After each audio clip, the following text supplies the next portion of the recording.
Bom dia, boa noite, boa tarde, Deus os abençoe, em nome de Jesus. Espero que todos estejam bem, pela graça e a paz do Senhor Deus. Vamos à palavra do Senhor, que é poderosa para nos exortar, nos confrontar, nos confortar, nos consolar, nos avivar e nos reafirmar nos caminhos da verdade. Eu gostaria de compartilhar com os irmãos a palavra que está em Lamentações, capítulo de número 3, versículos 22 ao versículo de número 32. Lamentações se encontra seguido ao livro de Jeremias, um antecessor ao livro de Ezequiel. Amém? Acompanhe comigo o texto, por favor. As misericórdias do Senhor são a causa de não sermos consumidos, porque as suas misericórdias não têm fim. Renovam-se cada manhã. Grande é a tua fidelidade. A minha porção é o Senhor, diz a minha alma. Portanto esperarei nele. Bom é o Senhor para os que esperam por ele, para a alma que o busca. Bom é aguardar a salvação do Senhor, e isso em silêncio. Bom é para o homem suportar o jugo na sua mocidade. Assenta-se solitário e fique em silêncio, porquanto esse jugo Deus pôs sobre ele. Põe a boca no pó, talvez ainda haja esperança. Dê a face ao que o fere, farta-se de afronta. O Senhor não rejeitará para sempre, pois ainda que entristeça alguém, usará de compaixão, segundo a grandeza das suas misericórdias. Amém?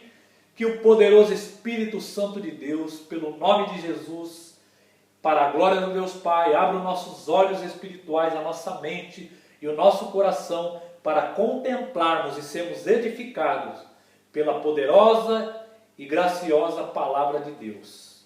Irmãos, Lamentações, o livro escrito pelo profeta Jeremias, é consequente ao teu livro. Jeremias profetizou ao povo de Judá, que se localizava no Reino Sul, Judá, Jerusalém, a nação santa escolhida de Deus, aonde ficava o templo sagrado do Senhor, a um povo que estava na apostasia. Jeremias leva uma mensagem, ele é conhecido como profeta chorão, porque foi um profeta rejeitado, o profeta que não foi ouvido pelo povo de Deus. O povo estava nas suas bagunças, nos seus prazeres e deleites, e não se atentaram à palavra do Senhor. Lamentações é consequência desses ouvidos tapados, onde o povo é levado a cativeiro pelo exército babilônico. E eu gostaria de enfatizar algumas coisas no contexto para nós entendermos mais essa mensagem que foi lida. Jeremias, ele começou a profetizar no tempo do rei Josias, no 13º ano do rei Josias. O rei Josias foi um dos únicos reis ali em Jerusalém, o qual era segundo o coração de Deus, que fazia a vontade do Senhor, restaurou o templo, fez totalmente conforme agradava os olhos de Deus. Embora o teu avô e o teu pai fizeram o que foi mal, o que foi perverso aos olhos de Deus, Josias não se contaminou, resolveu não desviar nem para a direita nem para a esquerda, mas seguiu os caminhos do Senhor. Mas após o reinado de Josias, teus filhos, teus consequentes, não fizeram da mesma forma e profanaram a nação sagrada do Senhor, no qual veio o julgamento e o juízo de Deus. Lamentações é um livro que deve ser ensinado, explicado. É um livro que deve ser contemplado pela igreja moderna de hoje. A igreja moderna, a igreja atual, a igreja desse tempo agora, ela não conhece muito sobre o caráter de Deus. A nossa igreja está muito acostumada com as bênçãos de Deus, com as promessas de Deus, com as vitórias de Deus, mas ela está muito mal acostumada, não interpreta, não conhece o caráter, a característica do nosso Deus.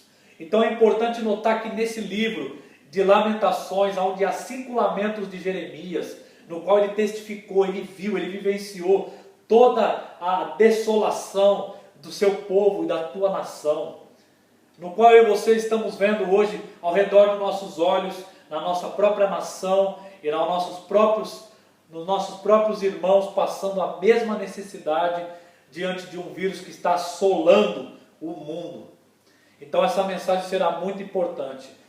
Lamentações ele foi escrito de forma acróstica, justamente para o povo pecador atentar, porque o povo judeu era um povo que se atentava muito para a oratória, era um povo que gravava a linguagem. Então, para ser uma mensagem que eles pudessem gravar realmente, entender realmente a mensagem de Deus, ele vem acompanhado das letras do alfabeto hebraico, assim como o Salmo 119, que fala da palavra do Senhor, e assim como o Provérbios 31, que fala da mulher virtuosa também. Era uma forma do povo atentar mais e ter na tua mente ali a mensagem de Deus gravada no teu coração e não se esquecer dela. Lamentações significa choro alto, cântico fúnebre, que era o que o povo estava vivenciando. Só para que você entenda, no capítulo de número 36, o profeta Jeremias, no capítulo 36 do seu livro, um antecessor a Lamentações, o profeta Jeremias, Deus fala com Jeremias e ele chama o teu escrivão Baruque para escrever a mensagem e pregar ao povo de Jerusalém que estava em pecado, que estava em total bagunça no meio da nação. E quando Baruque vai pregar ao povo, o povo não atenta para a palavra de Deus. E quando os príncipes levam o rolo sagrado ao rei que estava se aquecendo na tua lareira, porque era o mês de Quisleu, o mês de novembro no calendário hebraico, era mês de frio, ele estava se aquecendo. E quando leram 3, 4 folhas, o capítulo 36 de Jeremias diz, que quando leram 3, 4 folhas, o rei cortou o livro sagrado com o canivete e jogou o livro no fogo. E no versículo de número 24 do capítulo 36 está escrito que eles não se atemorizaram, eles não temeram, eles não rasgaram as suas vestes, eles não se arrependeram, nem o rei, nem os teus servos.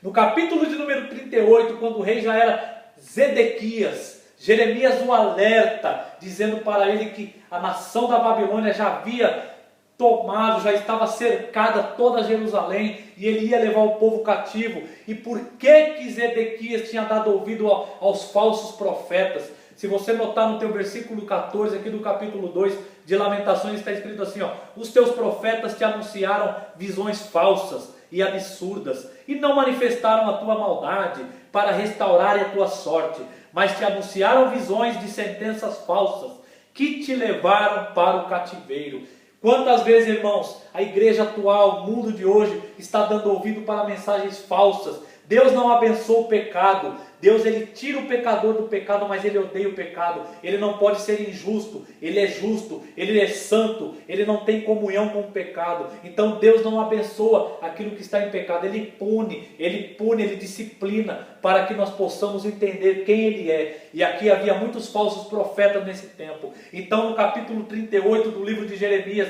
ele está exortando o rei Zedequias a se entregar à Babilônia para que a cidade não fosse destruída, para que o templo não fosse assolado, para que o povo não fosse morto, porque se ele não se entregasse, tudo seria destruído, inclusive os teus filhos seriam mortos, os teus príncipes seriam mortos, as tuas mulheres seriam levadas e a cidade seria desolada. Mas Zedequias não deu ouvido a Jeremias, e Jeremias foi lançado numa cisterna de lama, onde ele foi salvo por um etíope eunuco que estava trabalhando no palácio do rei. Então Jeremias deu a mensagem, mas o povo não atentou para a palavra de Deus. E no capítulo 39 do seu livro, mostra que Nabucodonosor levou cativo o povo de Judá para o teu reino babilônico, levou os utensílios do templo, destruiu aquele templo glorificado, magnífico, exaltado, um reino levantado pelo rei Salomão, onde era aclamado e a terra santa se torna em cinzas, e o povo geme, as mulheres nobres são transformadas em mulheres vestidas de trapo, o povo é levado a cativeiro. E Zedequias vê a morte dos seus filhos aos teus próprios olhos, mortos na tua frente, onde os teus príncipes foram mortos, suas mulheres foram assoladas e os teus olhos foram vazados, e toda a cidade de Jerusalém destruída, porque não atentaram para a palavra, para o alarme, para o alarido do Senhor. Então é esse contexto que ele está dizendo, no versículo 1 do capítulo 3, ele está dizendo: eu sou o homem que viu a aflição pela vara do furor de Deus. Ele viu, não ouviu falar, ele não foi uma mensagem que ele ouviu, ele viu, ele testificou. O profeta Jeremias, ele testificou. Então era um homem que estava triste por ver o seu povo arruinado, o seu povo levado cativo. E é bom lembrar que Nabucodonosor ele levou os nobres, ele levou os de boa aparência, mas não levou os mais pobres. Eles ficaram ali naquela desolação, onde houve canibalismo. As mulheres comiam teus filhos porque não tinham o que comer. O povo estava se matando entre si e tudo destruído. Mas é bom lembrar que era a terra santa, era o povo escolhido, o povo de Deus. E o que eu e você aprendemos com isso? Que Deus é santo e Deus não encobre o pecador, Ele não inocenta o pecado, Ele salva o pecador do pecado, mas Ele não inocenta, Ele não esconde o pecado do teu povo. Não era porque era o teu povo que não seria julgado, muito pelo contrário, por ser o teu povo que seria julgado, por não obedecer e não atentar para a tua voz. É esse o contexto do livro de Lamentações, é esse aquela nação eleita, santa, onde estava o templo, mostrando que Deus não habita em templos edificados por mãos humanas, porque o trono está no céu e a terra é o estrado dos teus pés. Então, irmãos, é nesse contexto, é nesse quesito aqui que o livro de Lamentações é escrito. Ele vem se lamentando por tudo que ele viveu, tudo que ele viu, porque ele foi poupado. Jeremias foi poupado. Jeremias foi um homem que teve a graça de Deus aos seus olhos e ele foi poupado, ele não foi morto. Ele também teve a escolha de escolher para que lado ele queria ir, porque o rei não matou ele, não queria matá-lo, mas levou o povo de Deus a cativeiro. Eles ficaram em cativeiro por 70 anos, isso aconteceu em 586 antes do nascimento de Cristo. Jeremias profetizou na terra de Judá por volta de 40 e poucos anos, então ele prega ante o cativeiro e também durante o cativeiro. Jeremias fica na nação de Judá, onde Daniel está também profetizando dentro do palácio e Ezequiel está profetizando para o povo que estava cativo na Babilônia. Então nós entendemos aqui que ele viu a desolação do teu povo. Eu e você estamos vendo a desolação do povo, do mundo, da humanidade, o alarido de Deus falando com a humanidade. Atenta comigo no versículo de número 7 do capítulo 3 de Lamentações. Está escrito assim, ó: cercou-me de um muro e já não posso sair. Nós estamos cercados, assim como o povo de Judá. Nós estamos presos, assim como o povo de Judá. Nós não podemos sair. Um avião não pode cruzar o seu trajeto para chegar a outro destino. O pai não visita o filho não visita o pai. Nós não podemos sair das nossas casas por causa de um vírus que não está só numa nação, não está só numa cidade, não está só num país. Ele está no globo, ele está no mundo, ele está entre todas as nações. É um vírus que não te avisa quem tem ou quem não tem, ou aonde ele está, aonde ele não está. Nós estamos presos. Por quê? O que nós fizemos, o que nós estávamos fazendo com a nossa liberdade? O que as nações estavam fazendo com a tua liberdade? O que os governantes, os presidentes estavam fazendo com a tua liberdade? Nós estávamos usando a liberdade para dar ocasião à carne. E nós devíamos usar a nossa liberdade para adorar a Deus. Mas o mundo, a terra, estava muito apegado no material, muito apegado naquilo que ela vê, muito apegado no palpável, esquecendo do Deus, do impossível, o soberano, o Criador dos céus e da terra. E aí Deus nos trouxe a disciplina para que nós possamos atentar para Ele. Porque hoje eu e você não podemos fazer planos, não podemos saber o que vai acontecer amanhã. Estamos todos instáveis, independente da nação ser poderosa, da outra ser mais fraca, de uma ser rica, da outra ser pobre, de uma ser mais larga, a outra ser menor. Independente dos fusos horários, todos estão falando da mesma coisa, estão na mesma situação. Os muros nos cercaram, porque quando nós estávamos livres, nós estávamos vivendo de acordo com as nossas vontades e desejos. Principalmente o povo de Deus não estava atentando para a tua voz. Então a mensagem fica que Deus não inocenta o pecado. E aqui ele está vindo com esse lamento. E você vai atentar comigo no versículo de número 21. Um antes do versículo que nós iniciamos. Vai estar escrito assim: quero trazer à memória o que me pode dar esperança. Então ele estava narrando as lamentações, toda a assolação, a prisão, a tristeza, toda aquela cinza, mas diante de tudo isso, diante de toda aquela escuridão, diante de toda essa escuridão que eu e você estamos vivendo, ainda há um facho de luz. Porque aí ele vai lembrar o que me pode dar a lembrança, o que me pode trazer a memória, que me traga esperança. E aí no versículo 22 de Lamentações que lemos, vai estar escrito assim: as misericórdias do Senhor são a causa de não sermos consumidos, porque as suas misericórdias não têm fim, renovam-se a cada manhã, grande é a tua fidelidade.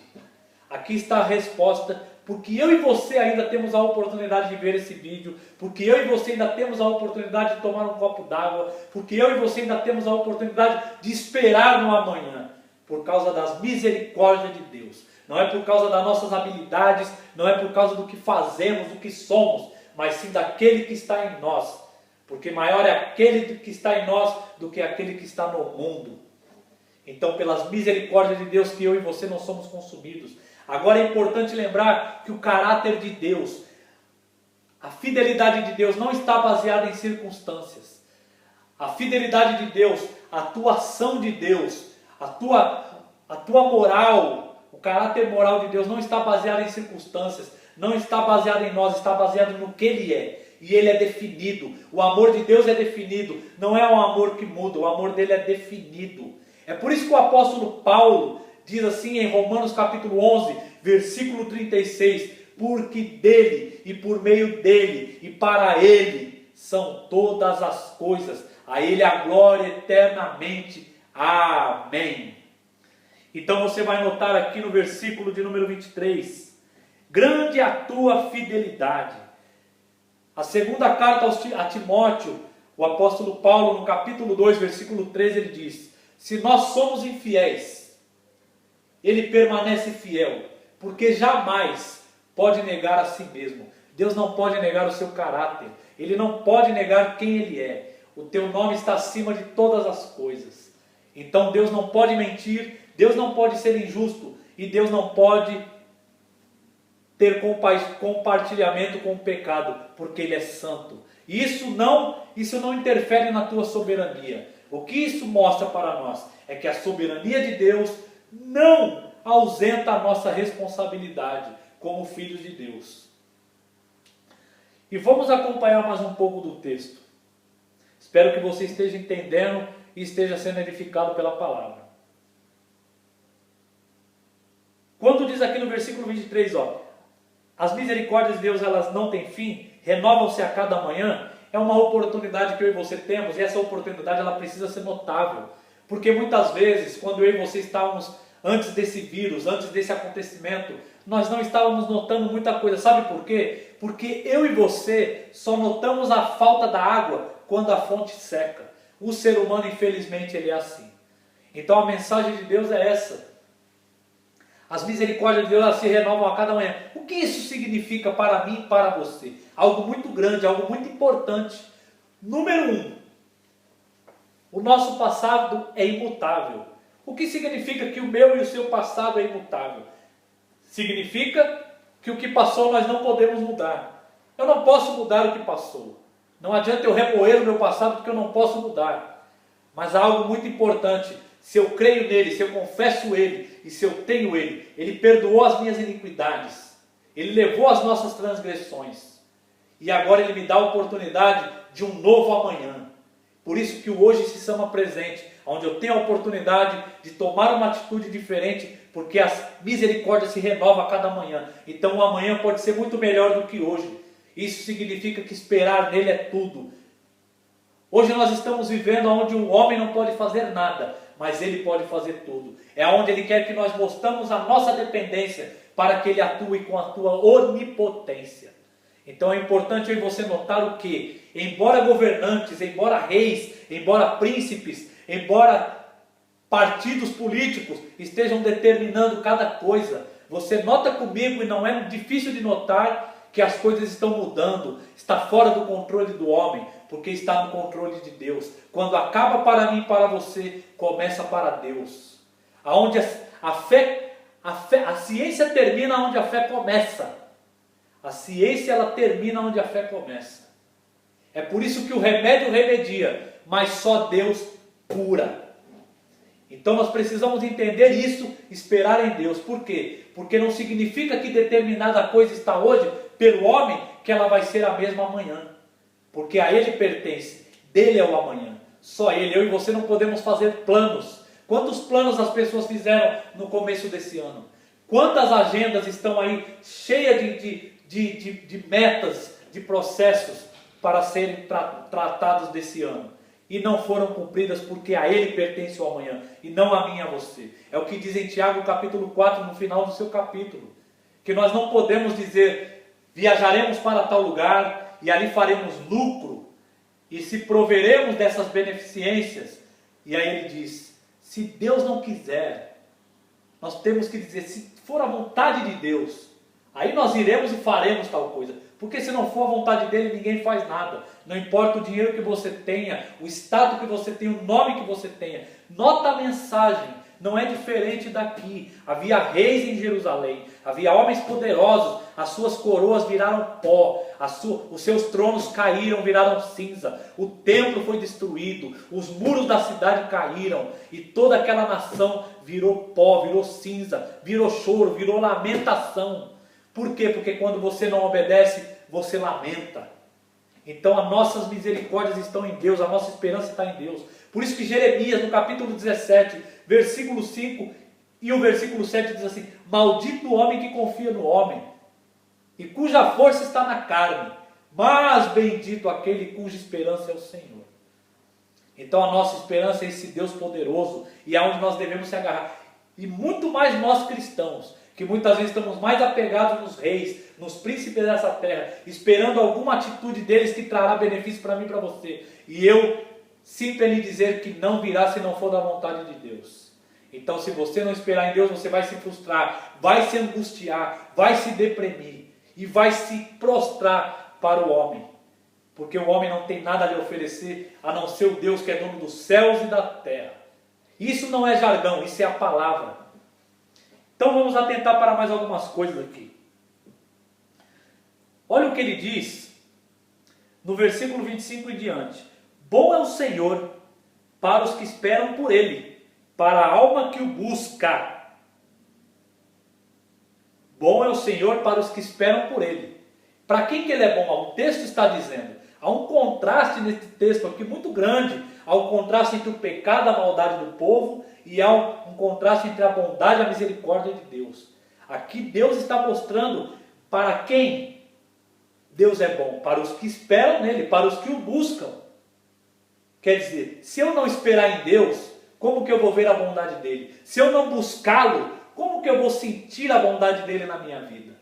E só Deus é bom. É por isso que Mateus 19, Marcos e também em Lucas capítulo 18, quando o jovem rico chega para Jesus e diz, bom mestre, que faço eu para herdar a vida eterna? E Jesus responde para ele, por que me argumenta acerca do que é bom? Se bom só há um que é Deus. E Jesus diz para ele, cumpre os mandamentos. E ele diz, isso eu já faço? E Jesus disse para ele, então vá, venda tudo que tem e dá aos pobres. E ele abaixa a tua cabeça e se retira. Porque bom só há um que é Deus.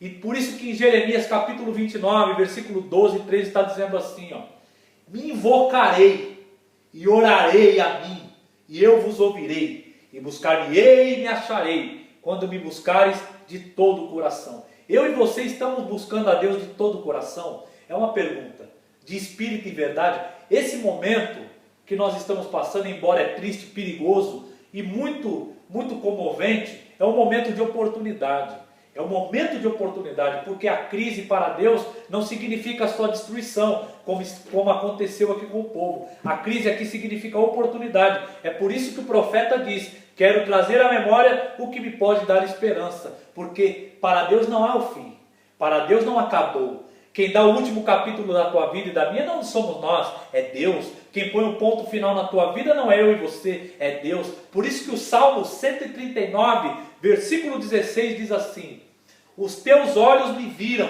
na substância ainda informe, e os meus dias estão escritos no teu livro. Todos os meus dias estão escritos e determinados, ainda antes que havia algum deles. Ainda antes que deles ainda havia. Não havia nenhum dos meus dias ainda, e eles já estavam escritos e determinados no livro de Deus. Então você precisa atentar para essa palavra e saber que não é eu e você quem determina, é Deus, é Ele quem determina, é Ele, por isso que nós temos que buscá-lo. E como nós temos que buscá-lo diante dessa situação? Como que nós buscamos a Deus? Presta atenção no seu versículo de número 26. Bom é aguardar a salvação do Senhor, e isso em silêncio. Bom é para o homem suportar o jugo na sua mocidade. Assenta-se solitário, versículo 28, e fique em silêncio. Ora, não podemos fazer culto, não podemos abrir igrejas no mundo. Muitas restrições, por que à toa? Deus ia querer a tua igreja fechada? Deus está deixando claro. O homem pecou feio em achar que o templo era o habitar de Deus. Ainda que Deus disse na tua palavra que nós somos o templo do Espírito Santo. E os adoradores verdadeiros que Ele quer é os adoradores que o adoram em espírito e em verdade. Esses os verdadeiros adoradores que o Pai procura. Então agora é o momento de adorar em espírito e verdade. Adorar na nossa casa, no nosso quarto. Por isso que Mateus 6 diz assim: ao orar, entre no teu quarto, feche a porta e ore em secreto, que o Pai que vem em secreto lhe recompensará.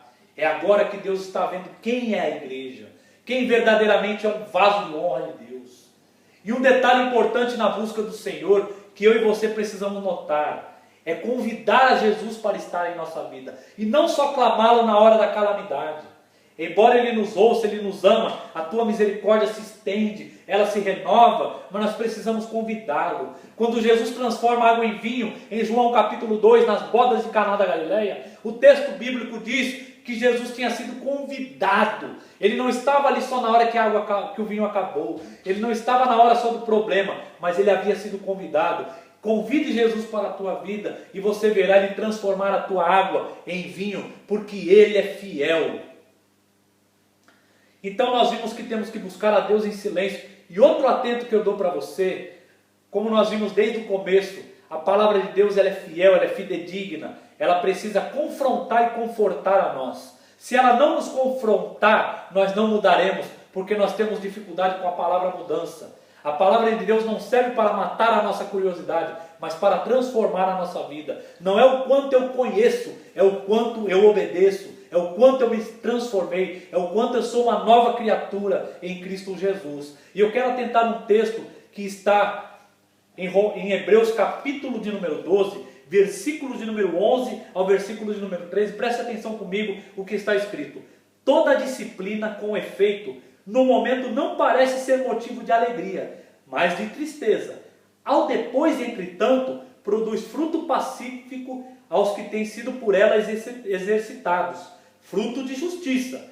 Por isso, restabelecei as mãos decaídas e os joelhos trópegos, e fazei caminhos retos para os pés, para que não extravie o que é manco, e antes seja curado. Deus nos disciplina para nos curar, e não para nos matar, e não para nos exterminar, e não para acabar com tudo, e sim para nos renovar, e sim para nos renovar a cada manhã, e sim para nos dar um novo dia, uma nova vida e um novo olhar, porque nós precisamos ser luz nesse mundo.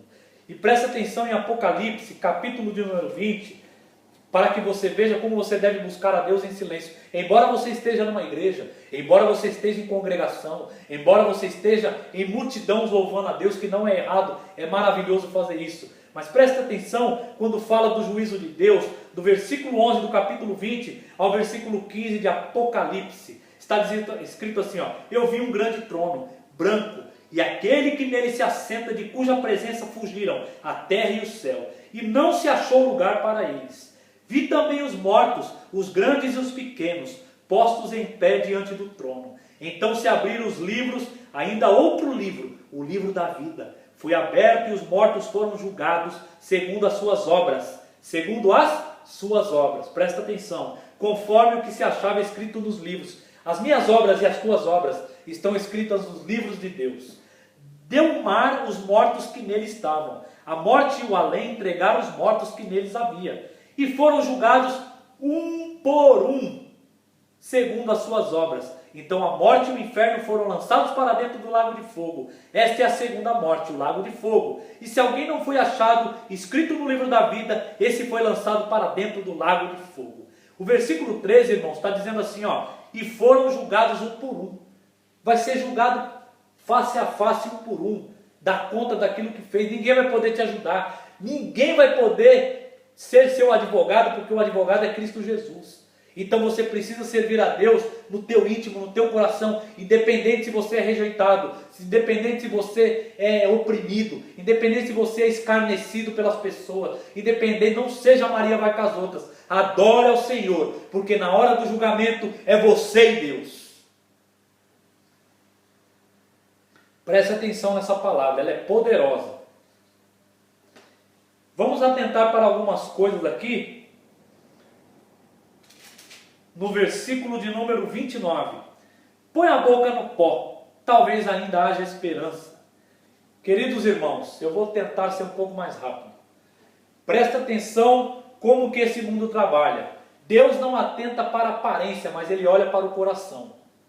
Quando Ele escolheu o rei Davi para o teu reino, foi assim que foi escolhido. Samuel achava que o filho mais velho, mais forte de Jessé era o escolhido. E assim ele passou pelos 7 filhos e não era nenhum deles. Porque Deus não atenta para a aparência humana, Ele atenta para o coração. E Davi, que era o esquecido, o que estava pastoreando o rebanho, o menino que estava lá esquecido, era aquele que era o rei. Porque Deus atenta para o coração. Aprenda isso. Sabe por que eu estou dizendo isso? Porque no versículo 29 está escrito: põe a boca no pó, talvez ainda haja esperança. O diabo te exalta para te humilhar. E Deus te humilha para te exaltar. Essa é a lição verdadeira. Por isso que Tiago capítulo 4 diz assim: humilhai-vos na presença de Deus e Ele vos exaltará. Então a situação de agora é de humilhação mesmo. É de nós se humilharmos na nossa casa, com a nossa família, orarmos com nossos filhos, ler a Bíblia com nossos filhos, tentar assistir coisas boas, coisas que falam de Deus, sair da promiscuidade, parar de pecar, tentar ser uma nova criatura, porque Deus, Ele quer nos exaltar na tua presença, tirar a gente do pecado para exaltar a nossa vida. Então não deixe o diabo te exaltar para depois você ser humilhado. Deixe Deus te humilhar para você ser exaltado. Grave isso dentro da tábua do teu coração. Isso é uma grande oportunidade para nós. Dê a face ao que o fere, versículo 30. Farta-se da afronta. Irmãos, eu atento a alguns textos bíblicos e gosto muito de fazer isso. Hoje nós estamos vendo pessoas afrontando uma outra, pessoas atacando uma outra na internet, pessoas que não aguentam mais ouvir um não e já viram a cara, ou brigando, ou perdendo o rumo por causa de política, por causa de decisões contrárias. Nós não podemos fazer isso. Tiago capítulo de número 1, versículo 19 ao versículo 21, atenta para essa palavra, diz assim, ó: meus amados irmãos, sede prontos para ouvir, tardios para falar e tardios para se irar, porque a ira do homem não produz a justiça de Deus, despojando de toda impureza e acúmulo de maldade, acolhei com mansidão a palavra em vós implantada, a qual é poderosa para salvar a vossa alma. Quer dizer que a nossa ira não produz a justiça de Deus. Embora nós estamos brigando até pelas coisas de Deus, mas ela não produz. Porque a sabedoria de Deus é loucura para o homem. Porque só se entende espiritualmente. Por isso que Deus ele usou as coisas loucas para confundir as sábias desse mundo. Usou as coisas fracas para confundir as coisas fortes desse mundo. E usou as rejeitadas, as que não são, para confundir as que são. Esse é o Deus que eu e você servimos. E esse é o Deus que nós devemos esperançar nele. Então vamos lá. Pois ainda que entristeça a alguém, versículo 32, usará de compaixão segundo a grandeza das suas misericórdias. Ora, começamos o texto falando da misericórdia e terminamos com misericórdia. Deus é um Deus misericordioso. E Ele é um Deus definido. O que Ele fala, Ele é. Como eu disse anteriormente, se nós somos infiéis, Ele permanece fiel, porque jamais pode negar a si mesmo. Agora, o que eu e você vamos fazer com essa palavra, sabendo que temos um Deus misericordioso? Embora nós estamos num momento de luta, de aflição, de incertezas, nós temos que esperar nesse Deus e esperançar nesse Deus. Esperar nesse Deus não significa eu sentar e ficar com medo, ficar amedrontado com a situação. Significa eu esperançar convicto que esse Deus é dono dos céus e da terra e que tudo pode se renovar a cada manhã, porque nele eu confio. Embora esteja tudo desolado, embora esteja tudo destruído, embora esteja em cinzas, embora esteja acabado, para mim é o começo para Deus, porque aonde eu e você não podemos fazer nada, Deus pode fazer tudo.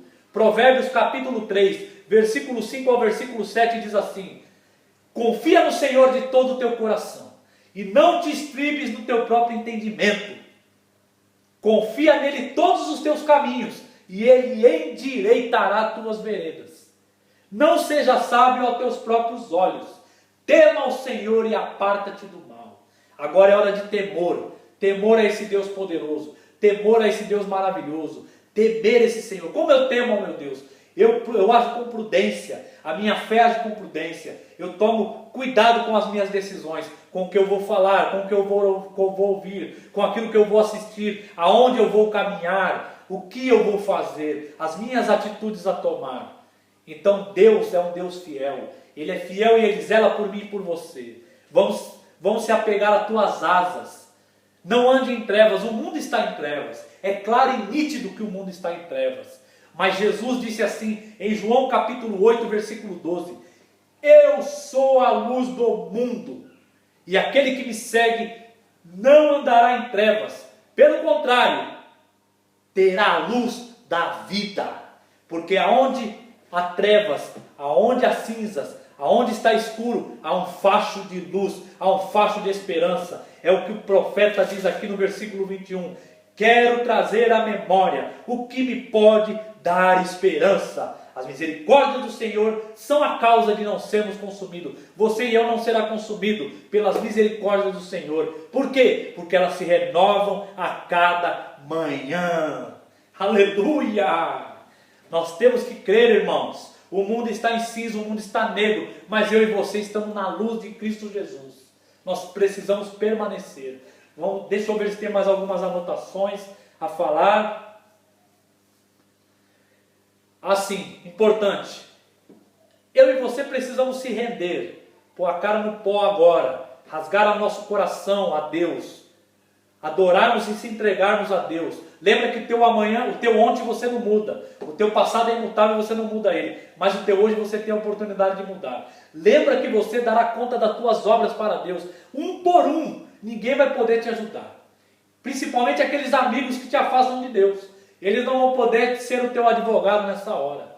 Então lembre-se disso. Então agora, meus irmãos, é a hora da oportunidade, a hora dessa calamidade, a hora desse medo, dessa afronta, de todo esse problema que estamos passando no mundo. É a hora de eu e você se entregarmos. Por que eu estou falando isso? Porque se eu e você não se entregarmos agora, nós não se entregaremos quando tudo estiver bom, quando tudo estiver em paz, quando tudo estiver calmo. Nós não se entregaremos, ao contrário, nós faremos como a nação de Judá, o povo escolhido de Deus, que foi levado pelos babilônicos, onde Jeremias profetizou, pregou, exortou, e o povo não deu ouvido, porque estava tudo bom, estava tudo calmo, estava tudo pacífico, estava tudo do jeito que o povo gosta, segundo o ditado, né?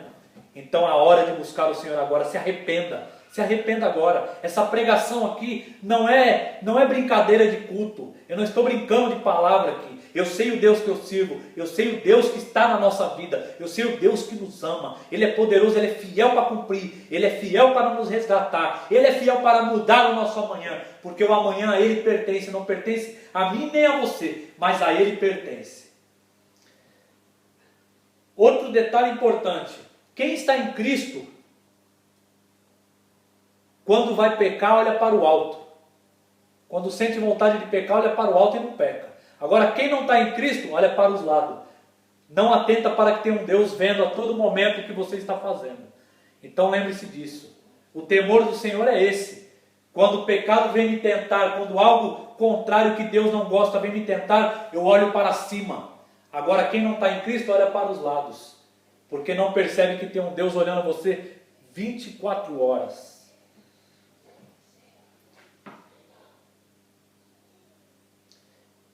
Aleluia. Em tempos de crise, nós temos a tendência de duvidar. Isso é normal para o ser humano. Mas lembre do facho de luz, porque as misericórdias estão na mão dele, é dele. Então a minha e a tua esperança não pode ser frustrada. Amém? Espero que você seja edificado por essa palavra, que essa palavra entre no teu coração. É um texto grande, é um texto longo. O livro de Jeremias é muito rico, Lamentações é muito rico, toda a escritura é muito rica. Mas nesses momentos, irmãos, como eu disse no começo, as nações estão paradas, os aviões não cruzam de um lado para o outro, as pessoas estão cercadas pelos seus muros, os muros do pecado, porque quando estávamos livres, não estávamos atentando para o Senhor, estávamos brincando de culto, as pessoas profetizando aquilo que Deus não disse, prometendo aquilo que Deus não prometeu, como foi no tempo de Jeremias. Então vamos atentar para a seriedade da palavra do Senhor. A palavra do Senhor é espada, ela entra, ela tem que discernir os nossos pensamentos, trazer às claras quem nós somos verdadeiramente e trazer a mudança naquilo que nós não queremos mudar. É por isso que precisamos de um Deus poderoso para nos convencer do pecado, da justiça e do juízo. Nós estamos perto do fim, é a última hora da igreja na terra, então você não tem muito tempo, nem eu tenho muito tempo, é hora da gente evangelizar e falar desse Deus poderoso. E lembre-se mais uma vez, que por mais que você esteja nas trevas, por mais que você esteja na sombra, na angústia, na depressão, há um facho de luz, porque as misericórdias de Deus são a razão de não sermos consumidos, porque elas não têm fim e se renovam a cada manhã. Deus os abençoe. Que a graça do Senhor Jesus esteja com todos vocês. Amém.